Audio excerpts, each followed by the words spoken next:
আপনারা জানেন সাম্প্রতিক কালে কয়েকদিন আগে আল্লাহ পাকের একজন বান্দা, একজন বড় আলেম স্টেজে হাজার হাজার মুসল্লিনে কেরামের সামনে, শ্রোতাদের সামনে কুরআনুল কারীমের আয়াত পাঠ করতেছেন, কুরআনুল কারীম তেলাওয়াত করতেছেন।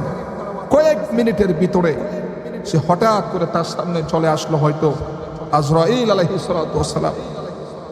আল্লাহ পাকের ওই বান্দা আলেম মুহূর্তের মধ্যে সেই মৃত্যু কুলে দলে পড়ল। সঙ্গে সঙ্গে কর্তৃপক্ষরা তাকে হাসপাতালে নিয়ে গেলেন।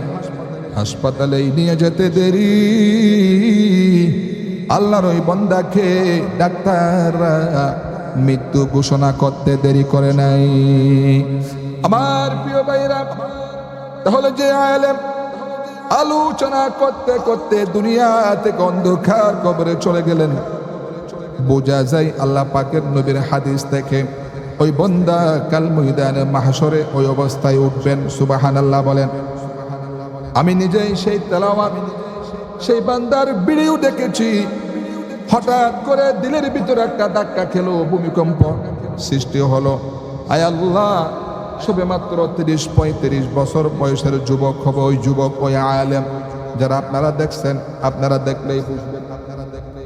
তাহলে ভাই বন্ধুগণ, ওই আলেম কত আশা নিয়ে দুনিয়াতেই চলেছেন, কত বড় আকাঙ্ক্ষা নিয়ে মাহফিলে এসেছেন জাতিকে হেদায়েতের বাণী শোনানোর জন্যে।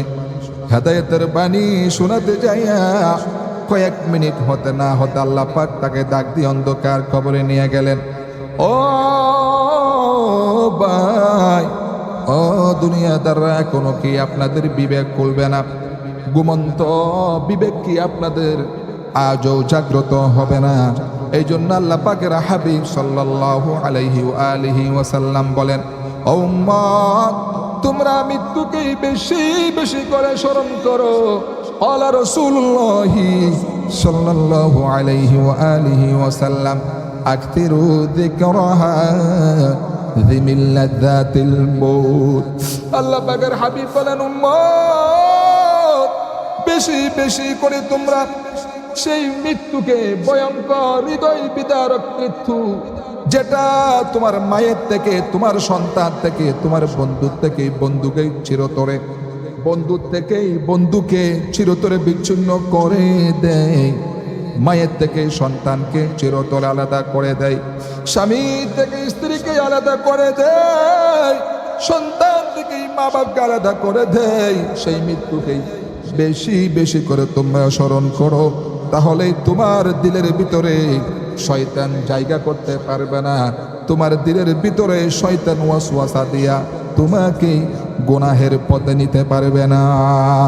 আল্লাহ পাকের হাবিব এই জন্য বলেছেন, এই দুনিয়াতে সবচেয়ে বুদ্ধিমান চতুর চালাককে ওয়ালা রাসূলুল্লাহি সাল্লাল্লাহু আলাইহি ওয়া আলিহি ওয়াসাল্লাম, আকসিরু যিকরাহা যিমিল লাযাতিল মউত। আল্লাহ পাকের হাবিব বলেন, আল কাইসু মাদানা নাফসা ওয়া আমিলা লিমা বাদাল মউত। আল্লাহ পাকের নবীকে জিজ্ঞাসা করা হলো, হুজুর, এই দুনিয়াতে সবচেয়ে বুদ্ধিমান কে, চতুর চালাক ব্যক্তি কে? এই দুনিয়াতে সবচেয়ে বুদ্ধিমত্তার পরিচয় দিয়ে কোন সন্তান চলে?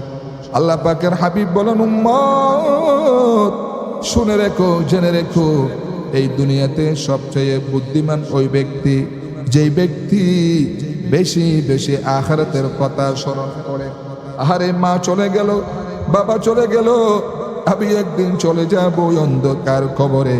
ওই কবরের কথা স্মরণ করে যারা বেশি বেশি নেক আমল করে শেষ রজনীতে উঠে চোখের পানি ছেড়ে দিয়ে কান্নাকাটি করে, আল্লাহর কাছে হাউমাউ করে কান্দে, আর সিজদায় গিয়ে বলে, রব্বুল আলামিন, জীবনটা শেষ করে দিলাম গুনাহ করতে করতে, আল্লাহ আর কত গুনাহ করব, কবে জানি মালাকুল মউত আইসা আমারে গাড় ধাক্কা দিয়া কবরে পৌঁছাই দেয়। ও মুনিব, দয়া করে মায়া করে আপনি আমারে মাফ করে দেন।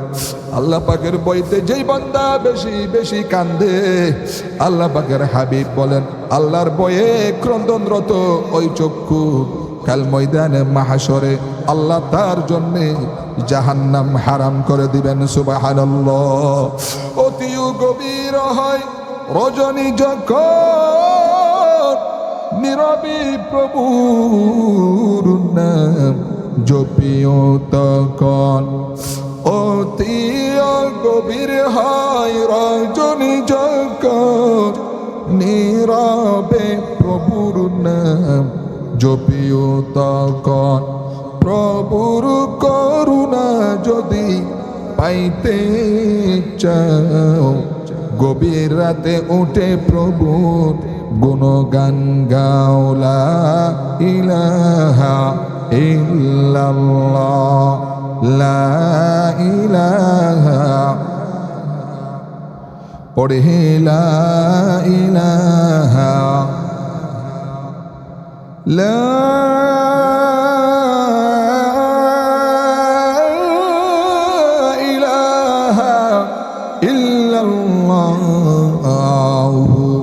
মুহাম্মাদুর রাসূলুল্লাহ সাল্লাল্লাহু।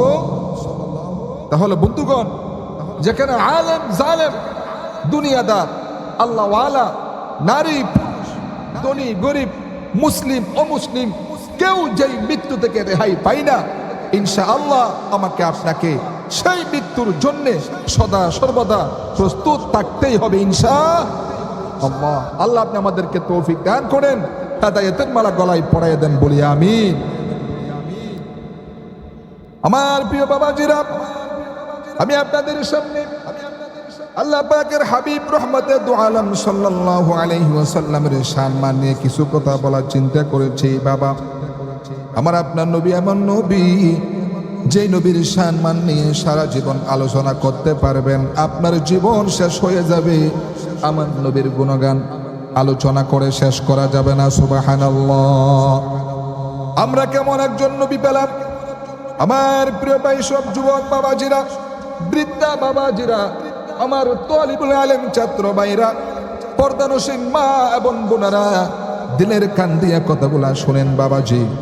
আল্লাহ পাক রব্বুল আলামিনের হাবিব যখন দ্বীনের দাওয়াত দিচ্ছিলেন, তখন ইহুদি খ্রিস্টান কাফেররা তৎকালীন সময়ে তারা আমার নবীর ব্যাপারে বিদ্রুপ করতেছিল।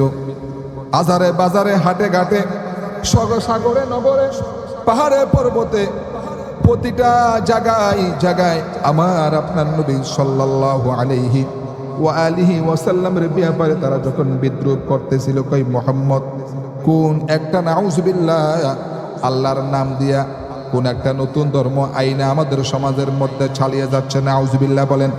কয় তিনি নিজের থেকেই বানায়া বানায়া আমাদেরকে কি জানি শোনান, আর নাম দেই আল্লাহ নামক একজন নাকি স্রষ্টা আছে, সেই স্রষ্টা নাকি তাকে এই কথাগুলো বলার জন্য আমাদের কাছে পাঠিয়েছেন।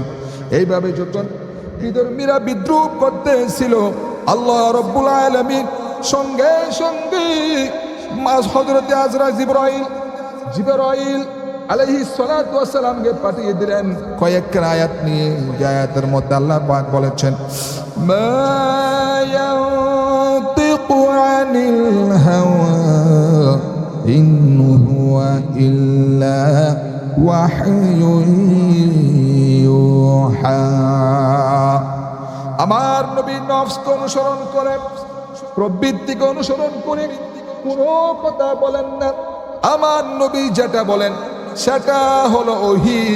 আমি আল্লাহ যা বলতে বলি আমার নবী তাই বান্দা তোমাদেরকে বলেন, তোমাদের শোনান। সুবহানাল্লাহ, আল্লাহু আকবার। কত বড় কথা চিন্তা করছেন? আমার নবী নিজের থেকে বানিয়ে কোনো কথা কোরআনের মধ্যে বলেন নাই, এমনকি হাদিসের মধ্যেও কোনো কথা আমার নবী নিজের থেকে বানিয়ে বলেন নাই।